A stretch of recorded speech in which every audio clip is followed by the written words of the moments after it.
কি খবর, কেমন আছেন আপনারা? আচ্ছা, আছি আলহামদুলিল্লাহ, শুকরিয়া। গত ক্লাসে কি আপনারা ছিলেন? আচ্ছা আচ্ছা, আজকে আমরা আলোচনা করব হচ্ছে ল্যাটিন সভ্যতার ইতিহাস ও শিল্পকলা।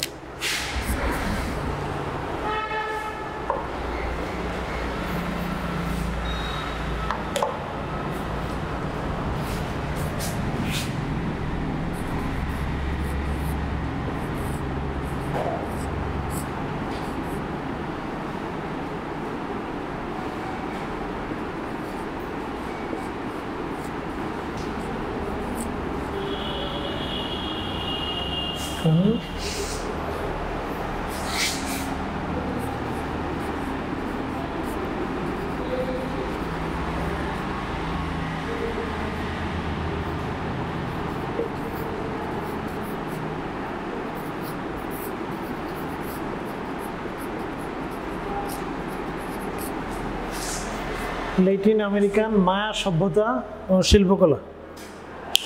আপনাদের প্রশ্ন এরকম থাকতে পারে যে ল্যাটিন আমেরিকান মায়া সভ্যতা সম্পর্কে আলোচনা করো, অথবা ল্যাটিন আমেরিকান মায়া সভ্যতা শিল্পকলা সম্পর্কে আলোচনা করো।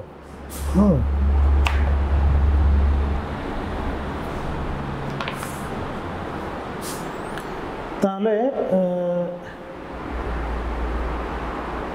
মায়া সভ্যতাটা কি, বা ল্যাটিন আমেরিকান ভৌগোলিক অবস্থান কোথায়, মায়া সভ্যতার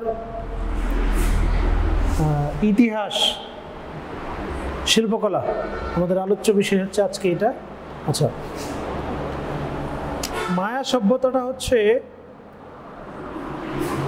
উত্তর এবং মধ্য আমেরিকার উত্তর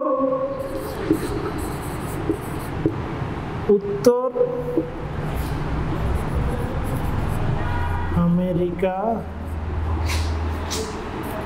থেকে মধ্য আমেরিকা, মেক্সিকো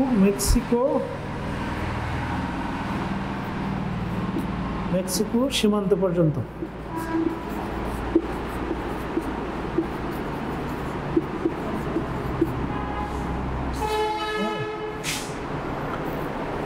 মেক্সিকো সীমান্ত পর্যন্ত হচ্ছে মায়া সভ্যতার বিস্তার ছিল। এখন আমরা এখানে ধরতে পারি মেক্সিকো সীমানা যেহেতু আপনার ল্যাটিন আমেরিকার মধ্যে, সেই ক্ষেত্রে তার সাথে আরো 4টা দেশ ছিল: মেক্সিকো, গুয়াতেমালা, হন্ডুরাস। এখান থেকে যদি লিখি, মায়া সভ্যতার দেশ ছিল হচ্ছে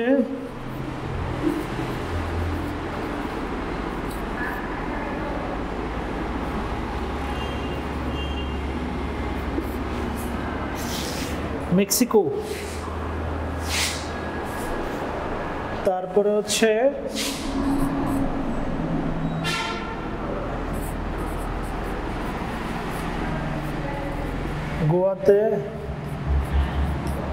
গুয়াতেমালা,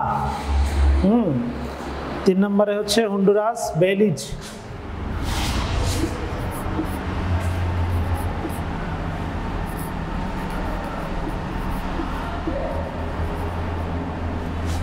হন্ডুরাস,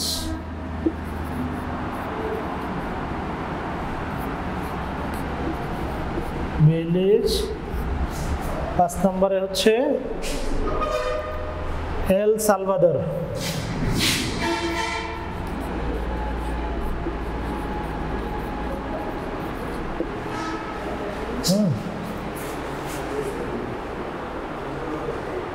এই অঞ্চলকে ঘিরেই হচ্ছে মায়া সভ্যতা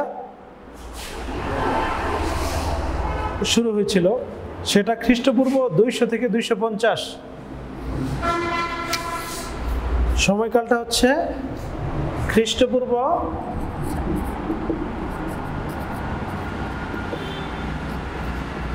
200 200 থেকে 250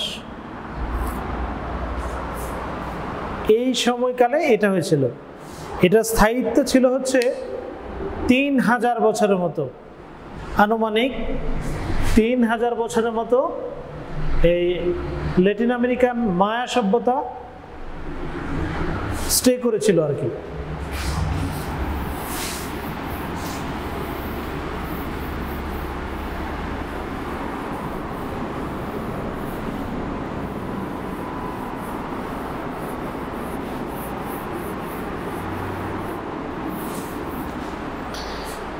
তিন 3000 বছরের মতো এটা স্টে করেছিল। এর মধ্যে থেকে প্রাচীনকালের হচ্ছে 250 থেকে 900 খ্রিস্টাব্দ পর্যন্ত মায়া নগরীগুলো তার উন্নতি সাধন করে 350 থেকে হচ্ছে 250 থেকে 900, 250 থেকে 900 খ্রিস্টাব্দ পর্যন্ত হচ্ছে তারা উন্নতি সাধন করে।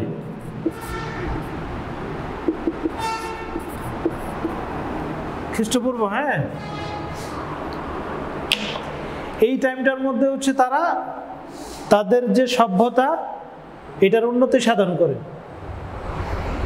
250 থেকে 900 খ্রিস্টপূর্ব পর্যন্ত। এখন এর পরবর্তীতে এটা আবার যদি আমরা বলি মায়া সভ্যতা বিলুপ্ত হয় হচ্ছে 925 খ্রিস্টাব্দে।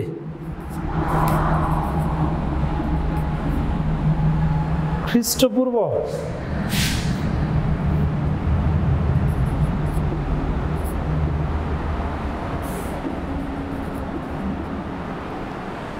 925 খ্রিস্টপূর্ব হচ্ছে এটা আবার বিলুপ্তি হয়।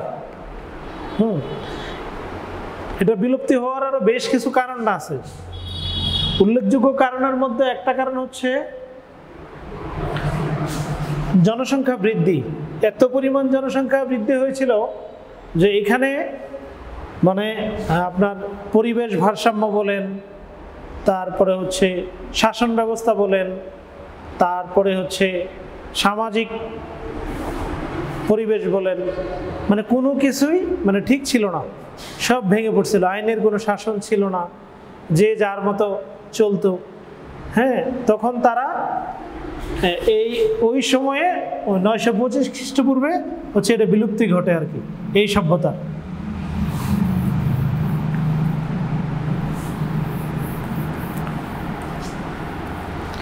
এটা একটু উপরে লিখি, ল্যাটিন আমেরিকার মায়া সভ্যতা।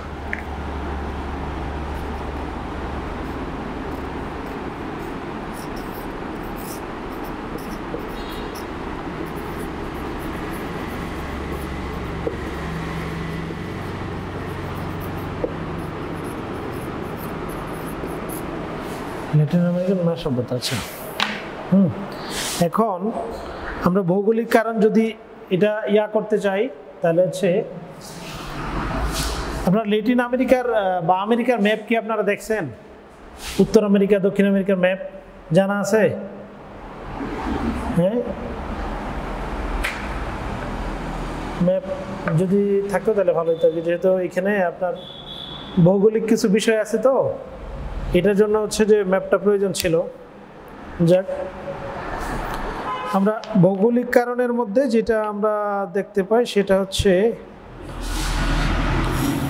ইউকাটান। এখানে আমরা হচ্ছে যদি দেখতে চাই ম্যাপটা একটু এঁকে নেই, ল্যাটিন আমেরিকান।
আমাদের গ্লোবটা তো গোল, তাই না? আমাদের যে গ্লোব মানে পৃথিবীটা গোল না? আমরা যখন ম্যাপে যাব তখন কিন্তু এটার সাথে এটা এরকম না কিন্তু, ঠিক আছে? আপনারা যদি ম্যাপ দেখেন কখনো, তাহলে দেখবেন হচ্ছে যে দক্ষিণ আমেরিকা, এটা হচ্ছে দক্ষিণ আমেরিকা,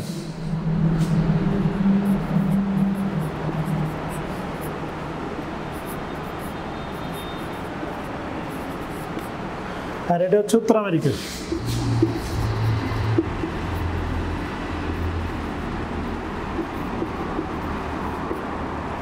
এখন যুক্তরাষ্ট্র কিন্তু এখানে অবস্থিত, ঠিক আছে? যুক্তরাষ্ট্র দেখা যায় আপনাদের এখান থেকে দেখা যায়। আচ্ছা, যুক্তরাষ্ট্র এখানে অবস্থিত। আবার আমি যদি মানে আমি যে বিষয়টা নিয়ে আপনাদেরকে আলোচনা করতেছি, দক্ষিণ আমেরিকায় কিন্তু আবার এইটা এখানে এই অঞ্চলটাতে হচ্ছে ব্রাজিল,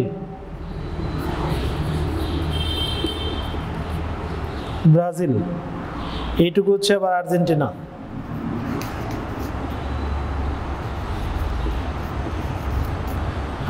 মূলত আমাদের আলোচ্য বিষয় হচ্ছে এটা মেক্সিকো,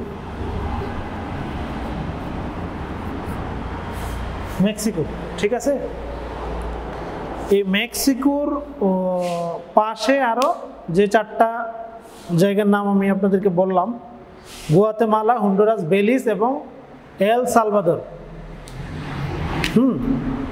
মধ্য আমেরিকা মানে এটা আবার মাঝখানে পড়ছে, এটার অপোজিট দিয়ে হচ্ছে যদি ধরি, এটা মাঝখানে পড়ছে, ওইটা এক সাইড দিয়ে এটা এক সাইড দিয়ে। ধরেন এইটা যদি আমি এই পাশে দিই, এই অংশটুকু মাঝখানে পড়ছে। মূলত আমাদের মানে মায়া সভ্যতাটা হচ্ছে এখান থেকেই মানে বিস্তার লাভ করে, ঠিক আছে? এখান থেকে তাদের উৎপত্তি। তা উৎপত্তি হয়েছিল কবে? 200 থেকে কত? 250 খ্রিস্টপূর্বে। হ্যাঁ, এইখানে হচ্ছে তারা স্টে করছিল প্রায় 3000 বছর। 3000 বছর হচ্ছে এখানে, মানে এটা একটা ধারণা ছিল যেরকম 3000 বছরের মতো তারা করছে। মানে ইতিহাস তো ধরেন আপনার হচ্ছে যে যেমনটা যদি আমরা বলি যে আমরা ইতিহাস পড়েছি কি, যে 1857 সালে কি হয়েছে? হ্যাঁ, পলাশী যুদ্ধ, আমরা কিন্তু এটা ইতিহাস পড়েছি। হ্যাঁ, এবং হচ্ছে 1971 সালে মুক্তিযুদ্ধ, আমরা কিন্তু এগুলো ইতিহাস পড়েছি। এবং প্রথম বিশ্বযুদ্ধ যখন হলো, দ্বিতীয় বিশ্বযুদ্ধের সময় জাপানে হিরোশিমা এবং নাগাসাকিতে হচ্ছে কি অ্যাটম এবং ফ্যাটম্যান বোমা ফালাইছিল আর কি, অ্যাটম বোমা ফালাইছিল। তার হচ্ছে 2টা নাম ছিল, একটা হচ্ছে লিটল বয় আর একটা ছিল হচ্ছে ফ্যাটম্যান। হ্যাঁ, দুই জায়গায় ফালাইছিল, একটা হিরোশিমাতে একটা নাগাসাকিতে। এখন বিষয় হচ্ছে এগুলো কিন্তু আমরা ইতিহাস পড়েছি, তাই না? তো এইটাও হচ্ছে আমাদের ইতিহাসের মধ্যেই।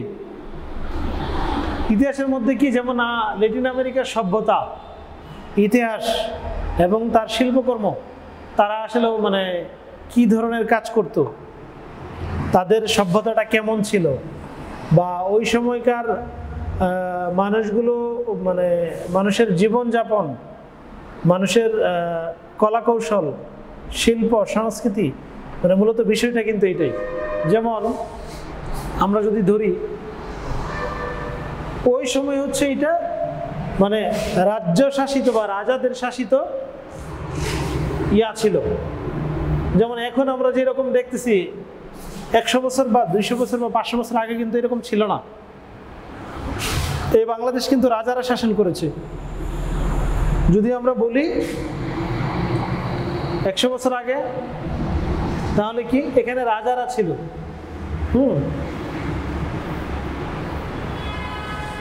রাজারা এটা শাসন করেছে। রাজাদের শাসনের পরে হচ্ছে আমরা এখন যেভাবে দেখতে পারতেছি যে জনগণ ভোট দেয়, আগে তো এরকম ছিল না। আগে তো গণতন্ত্র ছিল না, আগে ছিল রাজতন্ত্র। রাজতন্ত্র হইলে রাজা যা বলবে তাই, এখানে প্রজাদের কোনো কিছুই গ্রহণযোগ্য হবে না। হ্যাঁ, রাজা যদি বলতো যে আজকে এটা করতে হবে, এটাই। কিন্তু যখন গণতন্ত্র প্রতিষ্ঠা হয়েছে, গণতন্ত্র প্রতিষ্ঠা হওয়ার পরে কি আপনি একটা বলে ফেললেন আর আমি এটা মেনে নিব, বিষয়টা এরকম না। যদি আমি মনে করি এটা আমাদের জন্য প্রযোজ্য, আমি যদি মনে করি যে না এটা আমার দেশের জন্য ভালো, তাহলে ভালো। যদি আমি মনে করি যে না এটা আমার দেশের জন্য ক্ষতিকর, আমরা বিদ্রোহ করলাম, তার মানে কি তখন রাজাকে বলাইতে হবে বা দেশের যে প্রধান থাকবে তাকে বলাইতে হবে। এটা গণতন্ত্র। হ্যাঁ, আচ্ছা, ভৌগোলিক বিবরণ যতটুকু বললাম যে তাদের অবস্থানটা ছিল এরকম। তো তার মধ্যে হচ্ছে এখানে আরেকটা বিষয় গুরুত্বপূর্ণ ছিল, সেটা হচ্ছে মেক্সিকোর প্রদেশের দক্ষিণ ইউকাটান একটা হচ্ছে দ্বীপপুঞ্জ ছিল, উপদ্বীপ, কুইন্টানা উপদ্বীপ।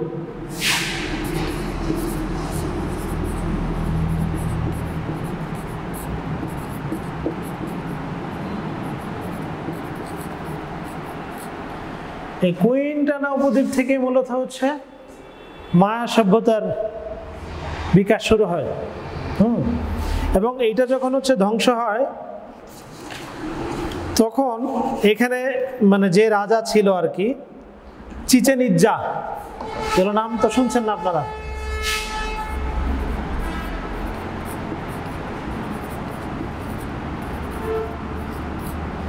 চিচেন ইৎজা যখন মানে পতন হয় আর কি, এই মায়া সভ্যতার যখন পতন হয়, তখন এই চিচেন ইৎজা ছিল হচ্ছে ওই সময়কার রাজা। এই চিচেন ইৎজার সময় হচ্ছে এই সভ্যতার হচ্ছে কি বলে, যত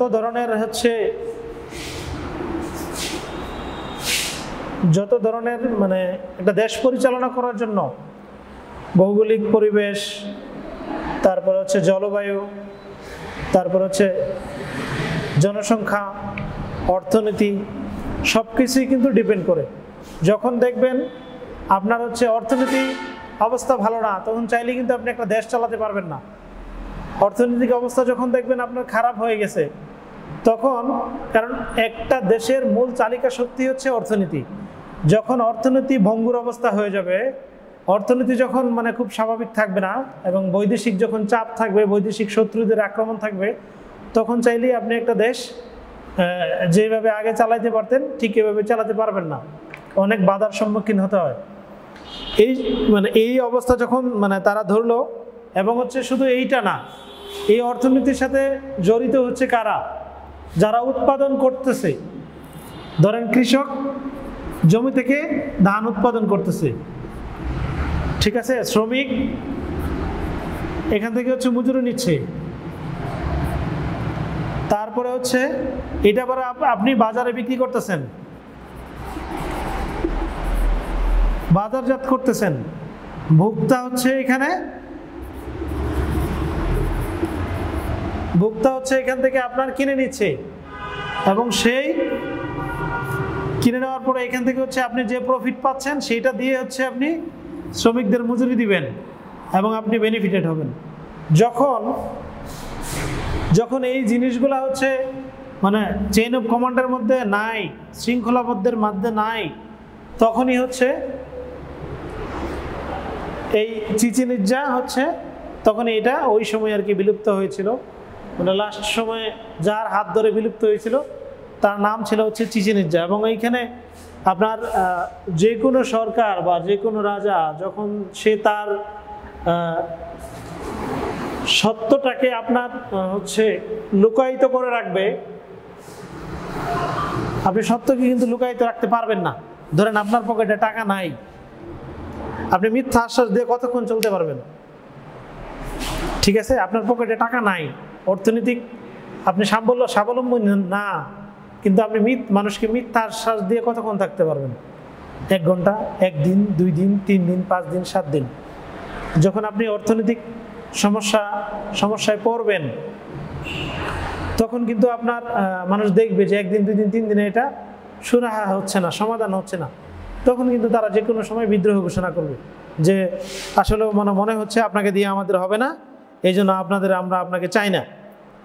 ওই সময়ে যে আপনার রাজাদের যে সময়ে যে শিল্পকর্মগুলো তৈরি হইতো, শিল্পকর্মগুলো তৈরি হইতো, তার মধ্যে উল্লেখযোগ্য ছিল হতো আপনার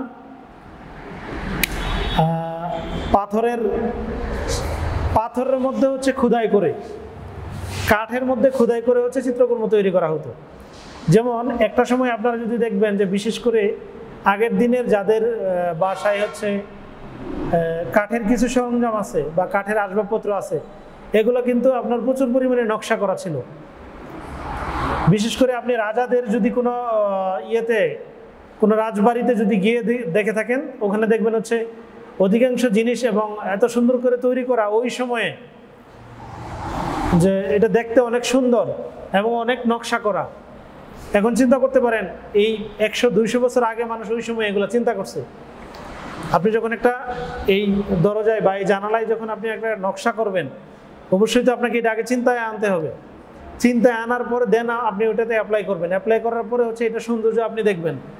এখন 200 বছর 300 বছর আগে রাজাদের যে বাড়ি ছিল বা রাজবাড়ি ছিল, ওখানে গিয়ে যখন দেখবেন যে এরকম সুন্দর শিল্পকর্ম তৈরি করা আছে, তার মানে কি ওই সময় মানুষের চিন্তা চেতনা ছিল এরকম, এই জন্য ওরা এটা করতে পারছে। ঠিক আছে, এখন বিষয়টা হচ্ছে শিল্পকর্মর যে বিষয়টা, এটা হচ্ছে মায়া সভ্যতার শিল্পকর্ম বলতে আমরা এখানে প্রত্নতাত্ত্বিক এলাকা থেকে যে শিল্পকর্ম উদ্ধার করেছে বেলিচিস এবং গুয়াতেমালা, এটা হচ্ছে বেলিজের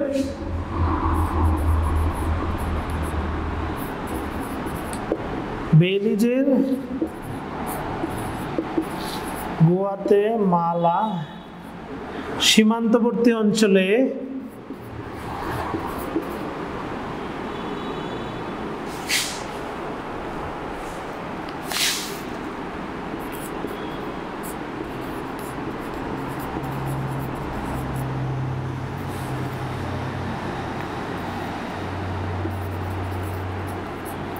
সীমান্তবর্তী অঞ্চলে একটা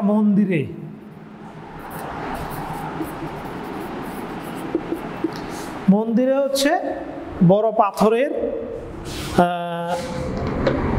একটা ছবি পাওয়া গেছে, মূর্তির ছবি। এটার নাম ছিল হচ্ছে আপনার লা করোনা নামে একটা প্রত্নতাত্ত্বিক এলাকার নাম ছিল হচ্ছে লা করোনা। এগুলো ছিল মানে দেশের বাহিরের জায়গার নাম বা ল্যাঙ্গুয়েজ, এগুলো আসলে নর্মালি আমাদের এরকমটার সাথে মিলবে না। হ্যাঁ, যেমন এলাকার নাম হচ্ছে লা করোনা এবং সাংবাদিকের নাম হচ্ছে টমাস বেরিয়েন্ট, যে সাংবাদিকের মানে তত্ত্বাবধানে হচ্ছে এটা মানে প্রথম খোঁজ পাওয়া গেছে। এবং এই রাজা যখন ছিল তার নাম ছিল, এটা যখন মানে খোঁজ পাওয়া গেছে তখন তার নাম ছিল হচ্ছে চাকতক ইচ আক। চাকতক ইচ আচ, চাকতক ইচ আচ, এগুলো মনে থাকবে আপনাদের? কঠিন, যাই হোক। এই প্রত্নতাত্ত্বিক নিদর্শন মানে যখন পাওয়া গেছে, এটার ওজন ছিল প্রায় বেশ কি বলে আপনার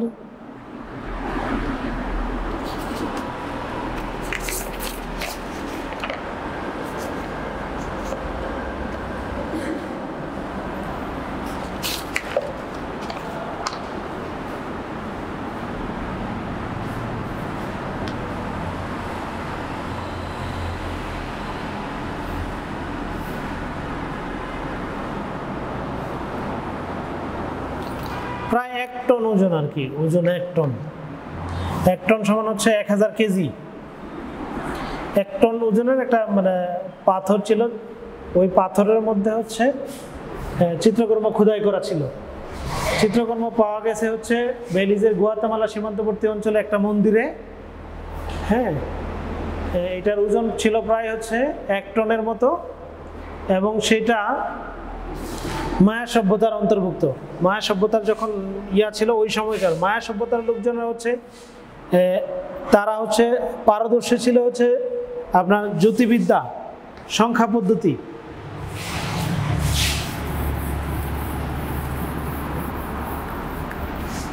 তারা হচ্ছে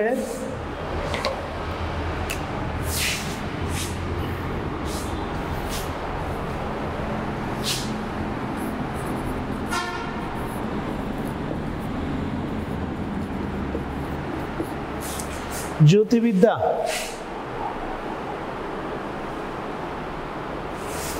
সংখ্যা পদ্ধতি,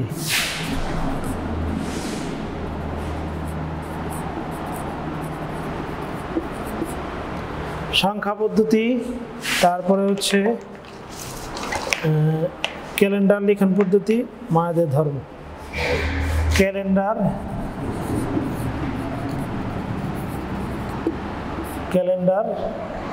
লিখন পদ্ধতি।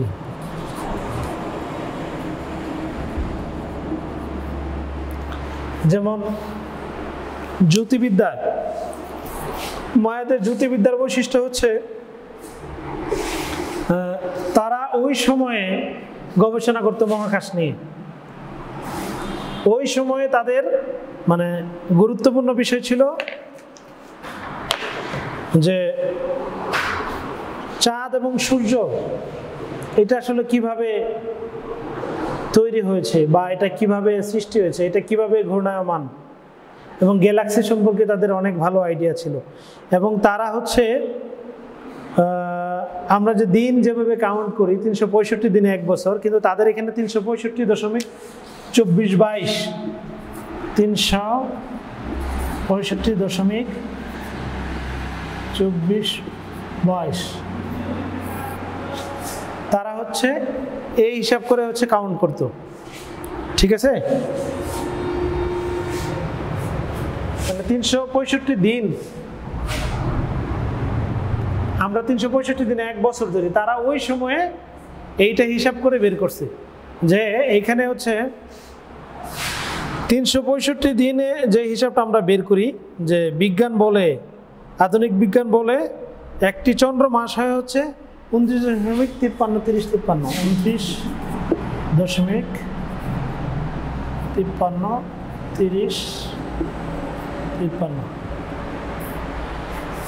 চাঁদের চন্দ্র মাস আমরা যেভাবে কাউন্ট করি, এই সময় হচ্ছে 1 মাস হয়। 1 মাস সমান এইটা, চন্দ্র তো ঘূর্ণায়মান, তাই না? যে চন্দ্র মাসের হিসাবটা হচ্ছে এইভাবে ধরে। চন্দ্র মাসের হিসাব অনুযায়ী তাদের 1 বছর হয় হচ্ছে এইভাবে। তাহলে কি তাদের জ্যোতির্বিদ্যায় হচ্ছে তাদের জ্ঞান কতটুকু ছিল। এবং দ্বিতীয়ত যদি আমরা বলি তাদের সংখ্যা পদ্ধতি, হ্যাঁ সংখ্যা পদ্ধতি, এটা 0 না, আবার ডিরেক্ট ডট, এইটা হ্যাঁ এই ডট ছিল একটা, তারপরে আরেকটা ছিল হচ্ছে আপনার শেল। এই শূন্যকে তারা শেল বলতো, শেল, শূন্য ডট, হ্যাঁ শূন্যকে তারা শেল বলতো। এবং পরবর্তীতে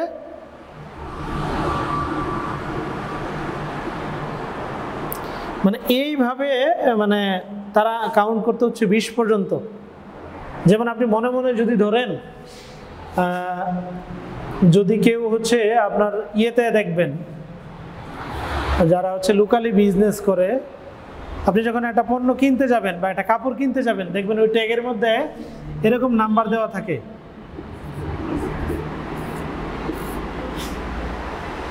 খেয়াল করছেন আপনারা? বা এক একজন এক এক সাইন ইউজ করে। মনে করেন যে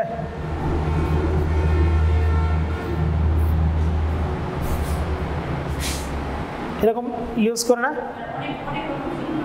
অনেক রকম চিহ্ন ব্যবহার করে। যেমন এইটা যদি আমি আমার হিসাব অনুযায়ী ধরি, যেমন এই এ হচ্ছে 1, এ 1 মানে 110, মানে পণ্যটা কিনা হচ্ছে 110 টাকা।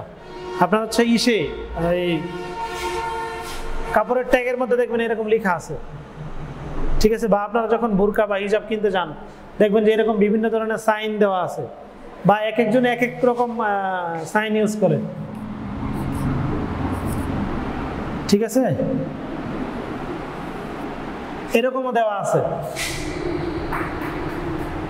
এরকম যেমন ধরেন এই যে কি এটাতে কি বুঝবেন? আমি আমারটাই মানে আমি যেটা বুঝি এটা বলি।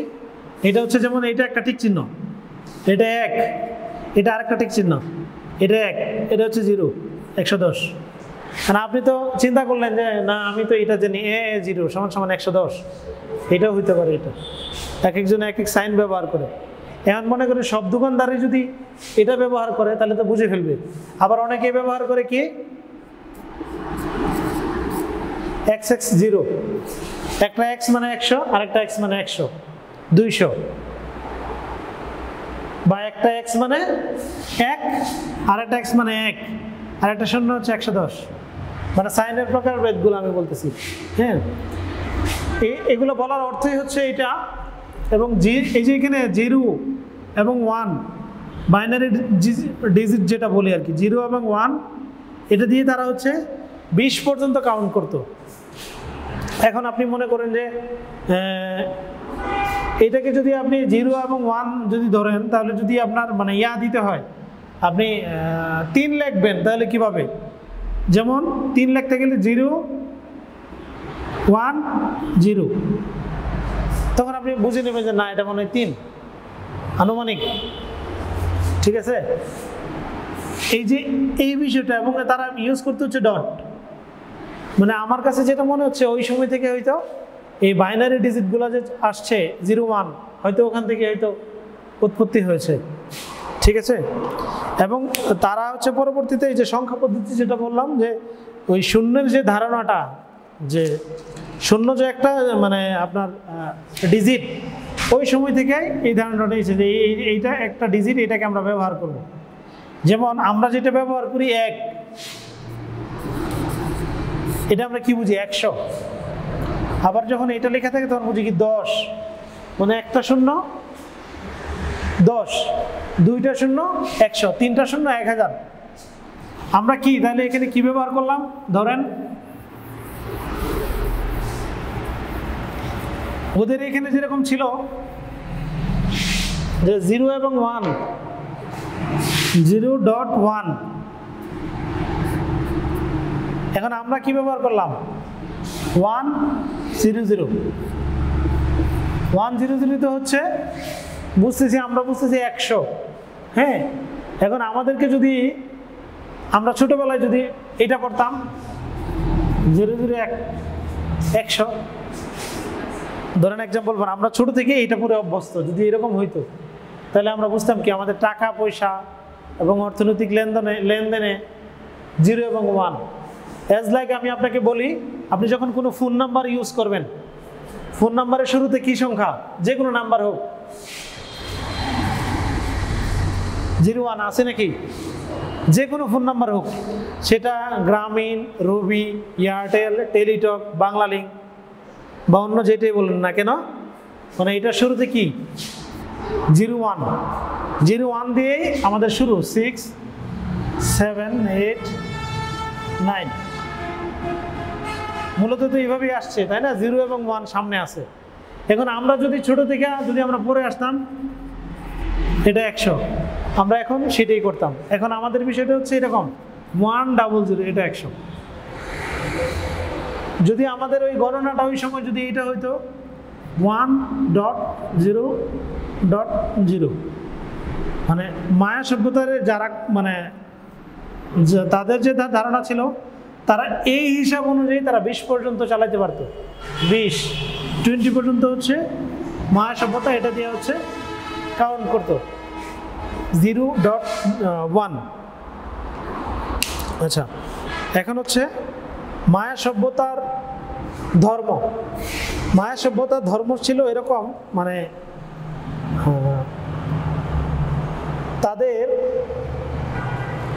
তাদের মানে স্পেসিফিক যদি আমি বলি, তাদের ধরেন আপনার 4টা দেবতা, ঠিক আছে, যে 4টা দেবতাই হচ্ছে তাদের সবকিছু। তার মধ্যে হচ্ছে সমতল পৃথিবী হলো শাপলা দিঘিতে বেশি থাকে বিশাল আকৃতি কুমিরের পিঠ। পৃথিবীর যে কোনো কোণা রং আছে, যেমন পূর্ব কোণে লাল রঙের, পশ্চিম কোণে লাল, সাদা ইত্যাদি আছে।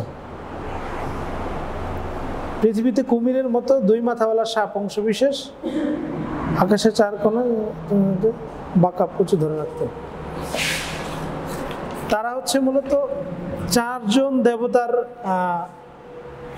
কেই মনে করেন হতে পারে এরকম যে একজন হচ্ছে শক্তির দেবতা, মানে যত পাওয়ার আছে সব তার কাছে, শক্তি যত ধরনের শক্তি আছে তার কাছে। আরেকজন এরকম হচ্ছে যে শান্তির দেবতা, একজন শক্তি একজন শান্তি, 2 জন গেল। আরেকজন ধরেন আপনি হচ্ছে ধর্মীয়, তার কাছে হচ্ছে সব মানে ধর্মীয় যত ধরনের ইয়া আছে সব তার কাছে। আরেকজন আছে ধরেন হচ্ছে আপনার ফিনান্সিয়াল বা অর্থনৈতিক যে বিষয়টা ধরেন এইরকম আর কি। যেমন হচ্ছে হিন্দু, যারা হিন্দু ওদের এরকম অনেক ধরনের দেবতা আছে না? যেমন আগুনের দেবতা, পানির দেবতা, সূর্যের দেবতা, তারপরে হচ্ছে শিক্ষার দেবতা। আমরা যে ওই সরস্বতী পূজা দেখি, সরস্বতী পূজা তো তাদের হচ্ছে এরকম একটা যে শিক্ষার দেবতা হিসাবে, হয়তো আই এম নট শিওর শিক্ষার দেবতা কিনা, তবে আমার কাছে মনে হয় বিশেষ করে এটা বিভিন্ন বিশ্ববিদ্যালয়ে পালিত হয় সরস্বতী পূজাটা। যে প্রতিটি ক্যাম্পাসে হচ্ছে তারা সরস্বতী পূজা উদযাপন করে। তা জ্ঞানের দেবতা বা শিক্ষার দেবতা বা যেটাই হোক না কেন, তো এরকম প্রত্যেকটা ডিভাইডেড করা আর কি, দেবতাগুলো আলাদা আলাদা। হ্যাঁ, এক একজন এক একটা হ্যান্ডেল করবে। যেমন যাকে দায়িত্ব দেওয়া হয়েছে যে সকল ধরনের ক্ষমতা, সকল ধরনের পাওয়ার একজনের কাছে থাকবে, সকল ধরনের অর্থনৈতিক সাপোর্ট, যে অর্থের প্রয়োজন হলে, অর্থনৈতিক সাপোর্ট প্রয়োজন হলেই তার কাছে যাবে, তার কাছে সাহায্য চাইবে। আরেকজন হচ্ছে শান্তি, যে আমি ব্যক্তিগতভাবে অশান্তিতে ভুগছি, যে এই দেবতার কাছে গেলে বা এই দেবতার কাছে প্রার্থনা করলে হয়তো আমি শান্তি ফিরে পাবো, এরকম একটা ধারণা। আরেকজন হচ্ছে কি ধর্মীয় দেবতা, যে মানুষের প্রত্যেকটা মানুষেরই কি ধর্ম বলে একটা শব্দ আছে, সে যে কোনো ধরনের মানুষই হোক, নাস্তিক হইলেও ওইটাই একটা তার ধর্ম, যে সে কোনো কিছুই বিশ্বাস করে না, কোনো কিছুই বিশ্বাস করতেছে না, এটাই হচ্ছে তার একটা ধর্ম। যে সে পৃথিবী এমনিতেই সৃষ্টি হয়েছে, পৃথিবী এমনিতেই ধ্বংস হয়ে যাবে, এটা হয়তো তার একটা আইডিওলজিক্যাল ধারণা, যে এটা আসলে এইভাবে সৃষ্টি হয়েছে, এইভাবে একদিন ধ্বংস হয়ে যাবে, এই জন্যে হয়তো কারো কোনো সাহায্যের প্রয়োজন নাই। ঠিক আছে, সে তো কোনো কিছুই বিশ্বাস করে না। আবার যে ধর্মীয় রীতি বিশ্বাস করে, সে চিন্তা করে এই পৃথিবী একজনে তৈরি করেছে, একদিন ধ্বংস হয়ে যাবে। আবার আরেকজনে হয়তো চিন্তা করে এই পৃথিবীটা তৈরি হয়েছে কিন্তু এর বিভিন্ন রকমের দেবতা আছে, যেমন সূর্য একজনে চালাচ্ছে, তারপরে একজনে হচ্ছে পানি চালাচ্ছে। মানে এজ লাইক আমরা যদি দেখি আমাদের দেশে একজন প্রধানমন্ত্রী থাকে, একজন রাষ্ট্রপতি থাকে, একজন হচ্ছে স্বরাষ্ট্রমন্ত্রী থাকে, কৃষিমন্ত্রী থাকে, তার বিভিন্ন ধর্মমন্ত্রী থাকে, অনেক ধরনের এখানে অনেক পোস্ট আছে। হ্যাঁ, তো যখন এইরকম 10 জনে নিয়ন্ত্রণ করে, আবার এটা হচ্ছে একজনের বিশ্বাস, আরেকজনের বিশ্বাস হচ্ছে না সব কিছু একজনে নিয়ন্ত্রণ করে, তাদের জন্য সাপ কিছু দেওয়া আছে। হ্যাঁ, যেমন আমরা আমাদের মুসলমান ধর্মে বিশ্বাস করি সৃষ্টিকর্তা একজন, উনি সৃষ্টি করেছে এবং কিছু ফেরেশতাদেরকে দায়িত্ব দেওয়া হয়েছে, এক একজনের এক একটা কাজ। যেমন একজন ওহী নাজিল করবে, একজন হচ্ছে সিংহায় ফু দিবে, হ্যাঁ, একজন হচ্ছে মানে জান কবজ করবে, মালাকুল মউত। আমরা এটা বিশ্বাস করি, এটা হচ্ছে আল্লাহ তাআলা প্রদত্ত, তাদেরকে মানে পাওয়ার দিয়ে রাখছে যে এই কাজ করবে। যেমন আজরাইল কি করবে? মানুষের জান কবজ করবে। সে কিন্তু কখনোই শুনবেন না সে হচ্ছে সিংহায় গিয়ে ফু দিবে। আবার যে ওহি নিয়ে আসতেছে জিব্রাইল, তার কাজ হচ্ছে এইটা, সে কিন্তু কখনোই আবার জান কবজের জন্য যাবে না। ঠিক আছে, মূলত কন্ট্রোলিংয়ের পাওয়ার একজনের কাছে, সে কন্ট্রোল, তার কমান্ডে হচ্ছে সব কিছু চলতেছে, কিন্তু কমান্ডেড কিছু কিছু জিনিস আছে, কমান্ডেড যারা কমান্ড পালন করবে, কিছু ফেরেশতা আছে যে ওটা দিয়ে হচ্ছে তারা হচ্ছে সব কিছু পরিচালনা করতেছে। যখন ধরেন আপনার বৃষ্টিপাত হয়, হিন্দু ধর্মের ধারণা হচ্ছে বৃষ্টিপাতের জন্য তাদের একটা দেবতা আছে বা তার কাছে তারা পুজো করে, হ্যাঁ, যে অমুক দেবতার কাছে এটা চাইলে মনে হয় বৃষ্টিপাত দিবে। কিন্তু আমাদের বিষয় হচ্ছে আমরা একজনের কাছে চাই এবং তার কাছে চাই এবং তার মাধ্যম হয়ে হয়তো সে কাউকে অর্ডার করে, দেন হচ্ছে এই জিনিসগুলো সংগঠিত হয়। যাই হোক, যে আমাদের মূল আলোচনার বিষয় ছিল ল্যাটিন আমেরিকান মায়া সভ্যতা, ইতিহাস, শিল্পকলা। ল্যাটিন আমেরিকা, মায়া সভ্যতা, ল্যাটিন আমেরিকার ভৌগোলিক অবস্থান মোটামুটি আপনারা জানছেন। ভৌগোলিক অবস্থানটা কোথায়? যে উত্তর এবং দক্ষিণ আমেরিকার, যে মধ্য আমেরিকার যে একটা পাশ যে অংশ আছে মেক্সিকো নিয়ে সীমান্ত, ওই অংশটুকু নিয়ে হচ্ছে আমাদের মায়া সভ্যতার সৃষ্টি। ওখান থেকেই মূলত হচ্ছে আমাদের সব কিছু, মায়া সভ্যতা ওখান থেকেই পরিচালিত হয়েছে। এবং ওই কিছু নির্দিষ্ট পরিমাণ এরিয়া ছিল, প্রায় 3 লাখ বর্গ কিলোমিটার বা এরকম একটা এরিয়া ছিল। ওই এরিয়ার ভিতরে লাইক আমাদের এই বাংলাদেশ ধরেন 2টা বা 2.5টার মতো হবে এরকম, যে ওই অঞ্চলগুলোতে হচ্ছে তারা মায়া সভ্যতা পরিচালিত হইতো। এবং এটা দীর্ঘদিন হচ্ছে আপনার এটা পরিচালিত হয়। পরবর্তীতে 925 খ্রিস্টপূর্বে এটি ধ্বংস হয়ে যায়। ধ্বংস হওয়ার সময়, ধ্বংস হওয়ার কারণগুলোর মধ্যে অন্যতম কারণ ছিল হচ্ছে অর্থনৈতিক, সামাজিক, জনসংখ্যা বৃদ্ধি, অনেক ধরনের সমস্যার সম্মুখীন হওয়ার পরে এই সভ্যতা ধ্বংস হয়ে যায়। পরবর্তীতে আমরা এই সভ্যতার থেকে কিছু নিদর্শন পাই। তার মধ্যে হচ্ছে গুরুত্বপূর্ণ যে পাথরের যে মূর্তি, পাথরের মধ্যে যে নকশাটা, সেটা আমরা পাই। এটা গুরুত্বপূর্ণ মূর্তি ছিল এবং তাদের বিশেষ অবদান ছিল। তারা কাঠের এবং বিভিন্ন জায়গায় হচ্ছে ওরা নকশার কাজ করতো। বিশেষ করে এগুলা রাজাদেরকে উপহার দেওয়ার জন্য বা রাজপ্রাসাদে রাখার জন্য এই জিনিসগুলো ব্যবহার হইতো। ক্লিয়ার মোটামুটি? এখন বলেন, এখান থেকে যদি আপনাদের প্রশ্ন করা হয় 2, 4, 5, 10 লাইন কি লিখতে পারবেন? সম্ভব? বা 20 লাইন মোটামুটি।